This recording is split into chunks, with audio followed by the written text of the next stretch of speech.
Magandang hapon mga kapatid. Happy Sabbath. Again, salamat po sa pag-imbita sa akin na muli po kayong makasama. At ipagpapatuloy po natin ang ating pong ginagawang lecture sa atin pong kung paano natin ma-deliver ng maayos yung atin pong mga sermon. So last Sabbath, tinuruan ko kayo kung paano gumawa ng sermon. I hope kayo po ay natuto. Natuto po ba kayo?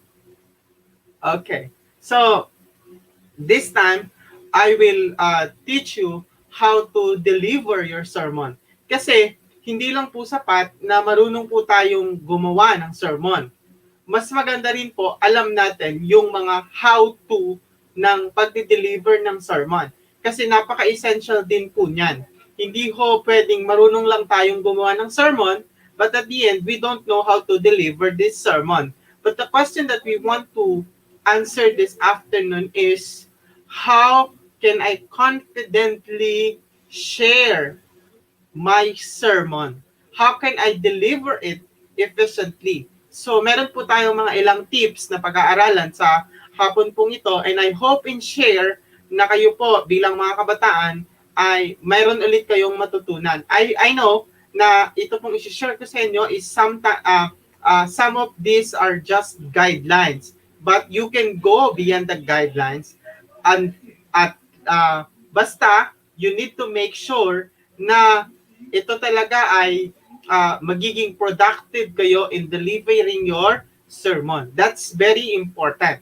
So, what I'm going to share this afternoon is all about my experiences. Meaning, this is just what I have learned during my 3 years of preaching the gospel of Jesus Christ and how I developed my sermon delivery. So this afternoon, let me share my screen. Okay. I hope you can see now my screen. So it's here. We're going to study the sermon delivery proper. Okay. Here, there are some basic principles on how to deliver their sermon. But this is one reality, that some sermon are not preached but not okay. Some sermon are preached but not delivered into the minds and in the hearts of the people. So, paano natin maunawan itong quotation na to, na maraming mga sermon ay talagang na-preach pero hindi daw naman na-deliver. Bakit kaya? So, actually, marami tayong pwedeng sabihin na way kung paano natin ipapaalam sa ating pong mga listener yung ating pong sermon. But the most important thing is not only preach this. So, we need to deliver this. And we will differentiate the preaching and the delivering of the sermon. Because preaching is just, you are sharing the gospel. That's preaching. But when it comes to sermon delivery, you must know that preaching and delivery is not the same thing. So let's move. It says here, the first thing that you need to cure is your stage fright. Remember mga kapatid, I also experienced this. Lalo na Sir Clint, yung mga hindi pa ganon ka bihasa sa pag harap sa mga tao. And that's one thing nakakahindar po sa atin kung bakit po hindi natin ma-deliver ng maayos yung atin pong sermon. So, naranasan ko rin po yan. But the question is, how I cope up on the stage fright. So, what can I give you this afternoon is my experiences about having this stage fright. So, what I did is I prepared diligently. How?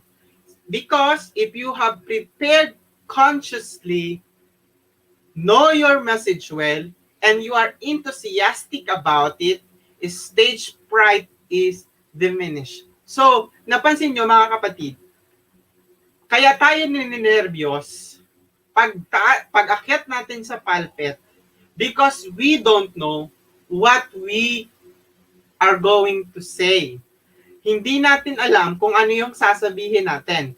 And another thing is, we are not prepared for this. But if we are prepared and we took some preparation in order for us to be ready on preaching it, I think and I believe stage fright is diminished. But it's not only preparation that can give us success against stage fright. Meron pa pong mga ibang factors na nakaka-apekto dyan, and we will discuss it on this lecture. So, paano ko kinope up yung stage fright? Meron po dito, find some friendly faces. So, alam nyo, pag nakatingin tayo sa mga kaibigan natin, I believe na talagang magiging natin sila pag nakita natin yung mga kaibigan natin, but I want to be balanced. Meron talagang mga kaibigan, mga kapatid, na talagang alam yon, sa halip na maging confident ka, parang lalo kang madi-discourage kasi parang, oy, parang nilalait ka ba? Parang ganon. But sometimes, or most of the times, what I am doing is I'm just looking on my friend, especially when I'm speaking on the divine worship, I'm just looking on my friends on the left, I have friends on the right, I have friends on the center. And I know na kapag kayo ay nag-speak sa inyong church, there are a lot of your friends that you can look on to because they can be your comfort zone. Pag nakatingin kayo sa kanila, pwedeng maging way ninyo yon para mawala yung stage fright ninyo. So move your eyes from one to the another and speak to them as if you are just speaking to your friend, speaking to the friends on your right and speaking to your friends on the right and speaking onto your center. Kung titingnan nyo po, yung lahat ng mga sermon ko sa YouTube channel ko, dito sa His Righteousness, mapapansin nyo dyan mga kapatid, na I'm always moving. Why? Hindi po ako dynamic speaker. But the only thing why I'm moving is because I'm looking on the other side, which my friend is present there, and looking on the other side, which my friend is also present there. So that's one thing na nagiging paraan ko para ma-cope up ko yung stage fright na meron ako. Yes, every time na mag-speak kayo, maraming kaba. But if you have friends that can support you there, that's one thing. So another thing is, kapag yung stage fright natin, ang sabi doon, mapapagnagumpayan natin yon through preparation and looking on the right dimension. So, tingin kayo dun sa mga tao na alam ninyo kapag tiningnan nyo sila, hindi nila kayo i-judge. Tingin kayo sa mga tao na alam nyo na pag katapos yung mag-sermon, they will give you inputs. They will give you some insight on how to balance this. Friends, I want to tell you this. Speakingly, straight to the point. Don't ever discourage when somebody told you that you do this and you do that. That's for your improvement. Huwag po kayong ma-discourage kapag may nagsabi sa inyo, alam mo, ang hina mo sa ganito. Alam mo, ang weak mo sa side na to. So, make it as your inspiration on how you can improve your speaking ability. So another thing sa pag-preach po ng salita ng ating Panginoong Diyos, especially when you are in the pulpit, you need to use proper words. What it means to use proper words? This is like this. You need to be clear. Why? Use good words all can understand. So ibig sabihin, gagamit kayo ng mga salita na maiintindihan ng lahat. Either too ornate or too poor, a use of words attracts attention to yourself and away from your message. Wag tayong masyadong yung pag nagpi-preach tayo, masyado tayong mabulaklak magsalita. Masyado naman tayong dinidegrade naman natin minsan dinidegrade naman natin yung ating sarili. So, we must be clear kung ano talaga yung gusto nating sabihin. Straight to the point, dapat alam niyo ito talaga yung point na gusto nyong iparating sa kanila. Don't make it complicated. You need to be clear. Kailangan maintindihan nila kung ano talaga yung gusto mong iparating sa kanila. Okay? Don't be too ornate or too poor on the use of words. Ibig sabihin, simple, okay lang. But so extravagant words are not acceptable. Kasi not all people are literate enough to understand what you are talking about. You need to be like Jesus. Clear siya kung ano yung kanyang message, clear siya at naiintindihan ng lahat yung kanyang sinasabi. Kasi clear yung kanyang words. So, you need to be accurate and don't exaggerate. Huwag nating gawan ng komplikadong mga bagay, yung mga simpleng bagay. You need to be accurate. Kung sinabi doon na yung isang bato ay ganito lang kalaki, huwag nating sabihin sobrang laki ng bato. Kasi, alam mo, you are exaggerating what the message really is. So, in choosing your words, dapat you are always clear and accurate. And another thing is this. This is the most common mistake of a preacher. Even sometimes, I use you, not we. So, when you are speaking, kapag po nagsasalita kayo, especially you are the divine speaker, always remember that when you are pointing to something, include yourself. Okay, let's say for example, ganito. Niligtas tayo ng ating Panginoon. Hindi nyo po pwedeng sabihin, niligtas ka ng Panginoon. How about yourself? You are not safe? And another thing is this, always, ikaw, na makasalanan ka. No, you should include yourself. You should always include yourself. Include yourself as in the need of the truths you preach. So, the message is a two-blade message. Why? It's for you and it's for your listener. Kaya nga po mga kapatid, dapat nyo pong malaman na sa inyo pong pagpili ng mga salitang gagamitin, always use the word we. Tayong lahat ay iniligtas ng ating Panginoon. Tayong lahat ay makasalanan. Tayong lahat ay nakagawa ng mga pagkakamali. Huwag nating sabihin, do not point to someone else in order for you to speak something.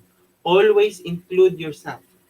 Next, the most important thing is your voice. So, if you are just telling the emphasis, you can just use the voice like this. According to Matthew, something like that. According to Ellen G. White, she said, for God so loved the world that He gave His only begotten Son. You are just stating. But when you are stating your point, let us remember that you need to have your power. When God says, like this. But sometimes, you need to lower down your voice. You need timing on using your voice. Kasi, kapag sobrang lakas lagi ng boses mo, masisira yung mic ng Signal Village Church. Joke lang. Kapag sobrang lakas ng boses mo, maaaring maapektuhan yung iyong pagsasalita. Maapektuhan din yung iyong lalamunan.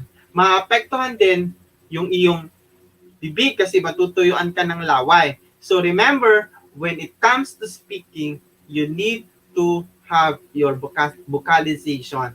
So alam mo kung saan tataas, alam mo kung saan bababa. This is just like you are singing. Alam mo kung saan ang high note, alam mo kung saan ang low key. So dapat ay matutunan natin kung paano natin gagamitin ng tama yung ating voice. So here, the tone of the voice have much to do in affecting the hearts of those that hear. Let's say, for example, you are telling to the people na the Lord is coming very, very soon. You want them to be excited on the coming of Jesus Christ, and you are telling, the Lord is coming very, very soon. Something like that. You need to have your right tones of this uh, exposition. Let's say, for example, Jesus Christ is coming very, very soon. Something like that. So, the tone of our voice have much to do. Kasi marami tayong mga kapatid na natutulog during divine worship. Kaya minsan, kapag monotonous, kapag pare-pareho lang yung ating boses at hindi natin binibigyan ng power yung ating mga emphasis, nakakatulog na sila. And sad to say, they are now practicing how to die. And do not allow people to practice how to die during the divine worship. You need to wake them up. How? Through the tones of your voice. Dun sa tono ng inyong pananalita, kailangan marunong kayo na i-convince sila at marunong din kayo na i-persuade sila. Kailangan makumbinsin nyo sila at mahikayat nyo sila na tanggapin yung mga katotohanang ibinibigay ng banal na kasulatan. So, when you are preaching, remember that you need to convince them and persuade them, and persuasion and conviction only comes when we are using the right tones of our voice. Okay? Always speak distinctly. Any variation in pitch, rate, and volume helps keep that tension. So, I tell you, kanina, dapat iba-iba yung ating pitch, iba-iba yung haba, iba-iba yung volume. Pag minsan, kailangan, hindi laging pasigaw ang emphasis. Minsan, kailangan din na mahina yung ating voice. Kasi, during that time na mahina yung ating voice, the listener will be excited to listen. They will be irritated. Kasi, kaya gustong-gusto nila mapakinggan yung iyong sermon, kaya sasawayin din nila yung iyong katabi. Yung katabi nila. Okay, so your variation, your volume, your pitch, and your rate of voice matters when it comes to preaching. So it's here.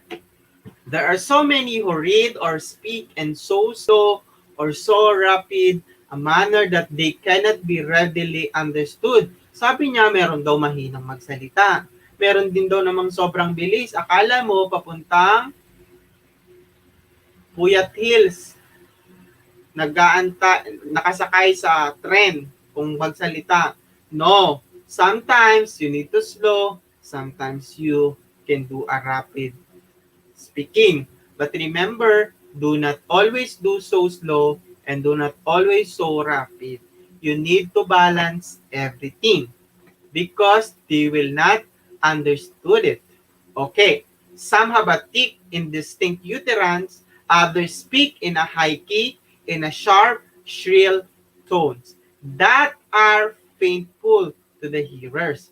Always speak distinctly. So kaya nga sinasabi ko sa inyo kanina, hindi laging mataas, hindi rin laging mababa, hindi rin laging pasigaw. But you need to make some variation ng inyo pong boses. Kasi maaaring lumabas yung tagapakinig ninyo kapag laging sobrang taas, kapag lagi kayong sumisigaw. So you need to understand that when it comes to preaching, you need to consider your hearers. Okay? And another thing, you need to speak naturally. As if you are just telling a story and then after that, you are so excited, di ba? Ganun naman tayo pag di ba, pag nag-ano tayo ng story. Minsan, kalmado lang tayo. Then pag dumating na yung peak nung story, sisigaw na tayo. So ganun din sa sermon. Kailangan meron tayong transition ng ating boses. May pataas, may pababa, may pakanluran at may pasilangan, so that you may be able to speak naturally as if you are just talking in a uh, what's that? Parang sa normal lang kayong nakikipag-usap. Okay. Another thing is, mga kapatid, kung meron po kayong question, reserve it and then we will discuss it later on. So, hindi lang po yung voice, hindi lang po yung stage fright, hindi lang po yung ating choice of words yung nakaka-apekto sa ating pong preaching. Minsan, yung appearance din natin. Don't get me wrong. The appearance that I want to tell you is not you need to be pogi, you need to be maganda. So be contented on what you have because what you have is what others want. But appearance, that what I want you to know is kung paano kayo magdamit, kung paano inyong hair, something like that. And that also affects the way how we deliver sermon and the way how people hear our sermon. It says here, according to the survey, only 7% of the speaker's communication comes from words. So, ibig sabihin pala, yung taas, yung baba ng boses, 7% lang yon. But what is it says here? 38% from the manner of speech, kung paano tayo magsalita. 38% yon. So, hindi tinitingnan ng mga tao kung mabulaklak ang magsalita, hindi tinitingnan ng mga tao kung ano yung mga words na ginamit mo. Sabi nila, 38% of it is the manner of how you speech. So, the manner of your speech. So, meaning, mga kapatid, yung 38%, lagi nyo tong i-reserve. Kasi yung 38%, titignan po nila kung paano kayo nagsasalita. Are you arrogant when it comes to speaking? Are you proud, boastful, or are you humble? So, titingnan po yan ng mga kapatid natin. And your manner of speech can lead to conversion. But if you are boastful, that can lead to backsliding. So, you need to be careful on this. So, yung pag-deliver po natin, kung paano po tayo magsalita, malaki po yung bearing niyan sa ating pong preaching. Another 55% po is from the facial expression. So, kapag masaya yung inyo pong story, you need to be happy also. Pero kapag kayo malungkot yung story na inyong ginamit, dapat malungkot din po kayo. But not all times. Ibig sabihin, kung kailan lang dapat kayo malungkot, dun lang kayo dapat malungkot. Kung masaya, kung excited yung message ng inyo pong emphasis, remember, you need to be also excited. But this requires a lot of practice. So, it says here, 55% from facial expression and from bodily movement. Meron kasi tayo mga speaker na static. Yung nakatayo lang sila, tapos hindi lang gumagalaw, hawak-hawak lang nila yung mic, nakaganyan lang sila. So, you need to remember na nakakaantok po yung ganon. But, if you are just a beginner of when it comes to sermon, so okay lang po yon. But sometimes, standing on the pulpit is not beneficial on your part and to the others people part.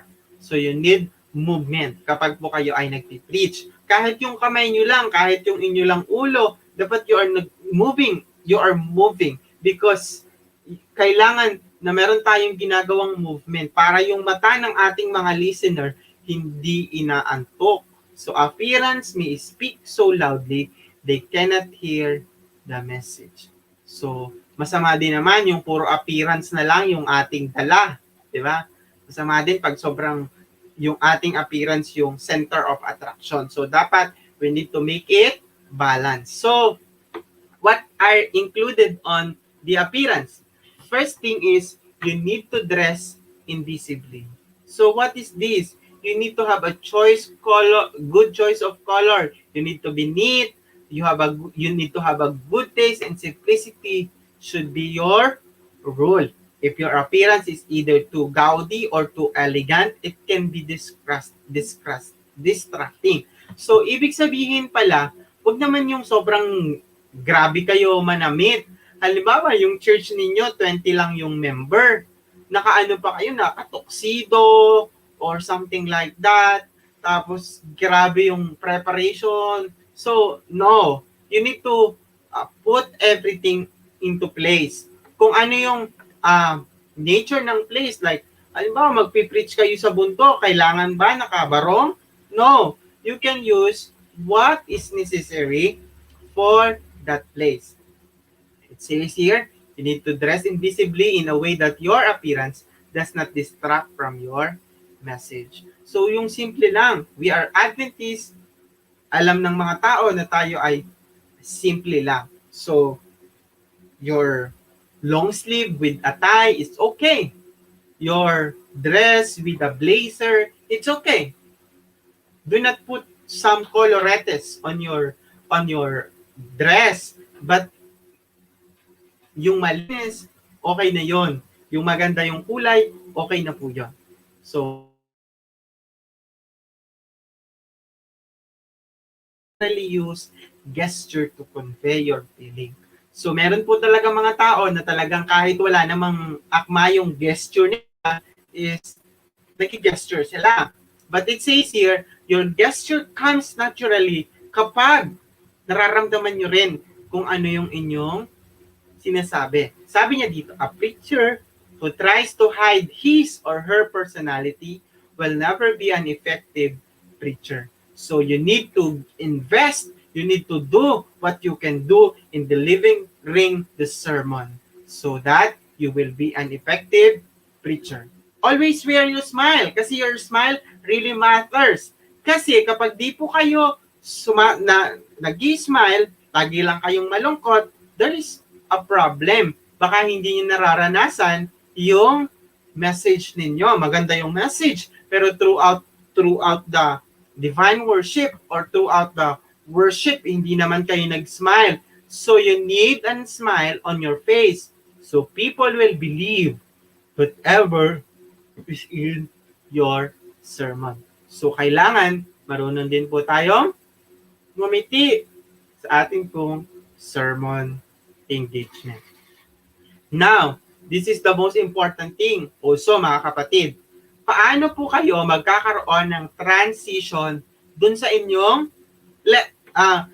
study? Kasi minsan, tinuro ko to sa inyo last week, yung transition is kung paano tayo matatapusin yung last point, tas tatalon tayo sa next point. Sabi niya dito, one of the most awkward moments in preaching can come when we make transition from one part or segment to the next. As you prepare, settle on a plan for making transition that fit the sermon most naturally. So, pag dinideliver nyo na yung sermon, mga kapatid, dapat alam ninyo kung saan kayo magtatapos at saan nyo ipapasok yung sunod yung point. So, you need to remember this. Hindi basta-basta lang, point number 3, point number 4.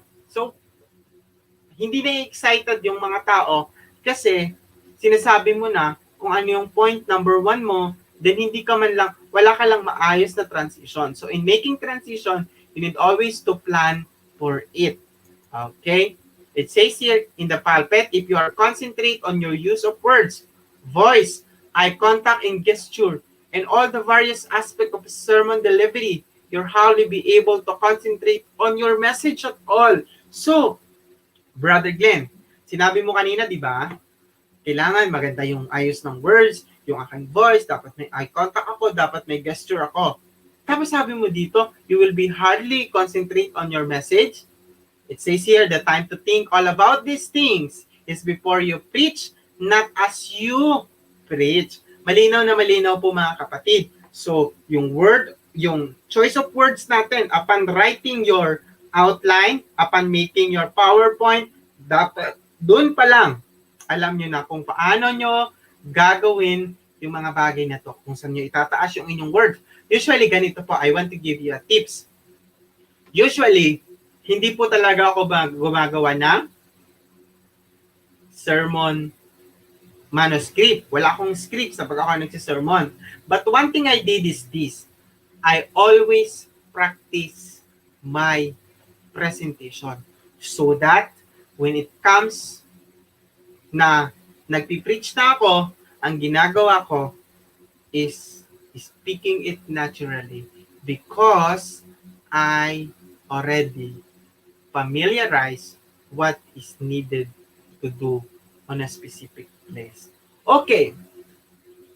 Maaaring itanong nyo to. And I know, talagang itatanong nyo to. Paano po, Brother Glenn, kung binigay po sa akin yung sermon, ngayong, yung schedule, ngayong Thursday, tapos mag-i-speak na po ako inabukas ng Vesper. You have the right to refuse. Okay? Brother Clint, they have the right to refuse. Why? Kasi sermon preparation takes time. Hindi po ito basta-basta lang. Sermon preparation takes time to what? To pray, to reason with God, and to rely on the promises of the Holy Spirit. Kaya nga, yung first part ng paggawa ng sermon na tinuro ko sa inyo last week is prayer. So, if you only have a short time to prepare your sermon, how can you pray a lot? That's why I am never accepting a short notice of invitation. Because in my principle, in the biblical principle, preaching should be what? Should take a lot of time to prepare and to pray on what God's want you to say. Okay? So, I'm almost finishing. So, the most common mistake also preachers and lecturers is this: microphone handling. That's why, even though it's not on the plan, na isama ko po ito, I will include this microphone tips. Okay. In handling microphone, you don't need to hide your face. So, meron tayong iba't ibang microphone. Meron tayong handheld, meron tayong sa podium, meron tayong wired microphone, at meron din tayong yung wearable microphone, yung sinusuot na lang, yung lapel. So, if you are using the handheld and the podium microphone, try to don't hide your face. It says here, for stationary mics attached to the podium or table, move it down so that it's not blocking your face. Mahalaga po na makita ng mga tao yung inyong muka.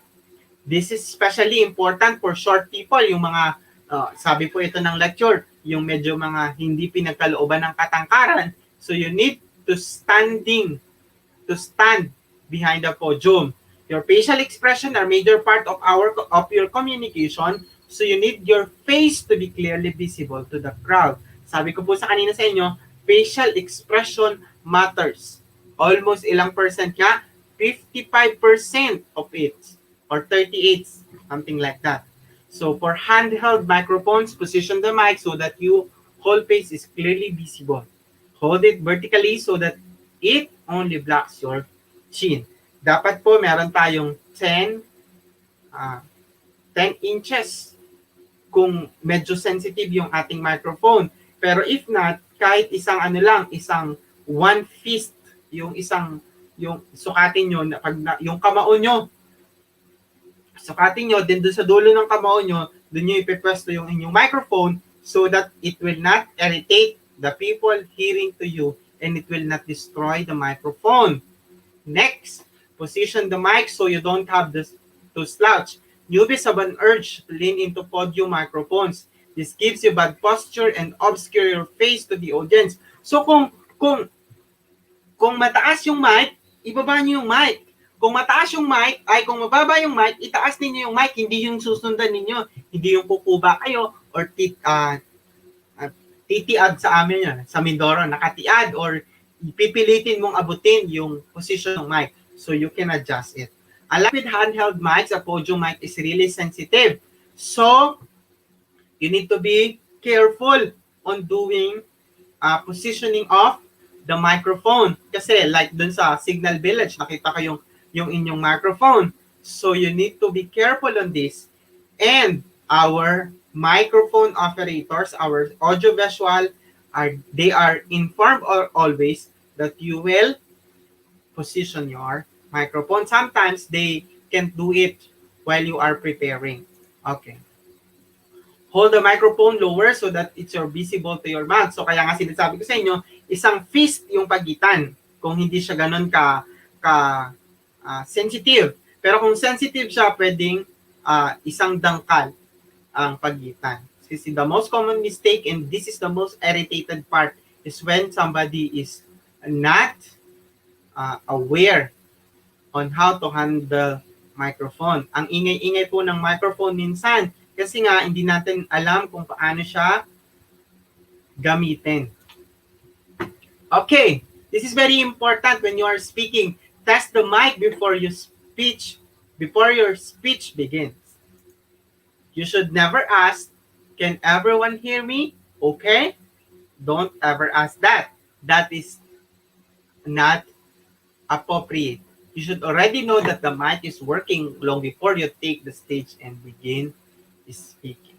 I hope and pray that this lecture gives you more insight on how to preach the Word of God. God bless you and happy Sabbath. Do you have any question? And we will discuss it.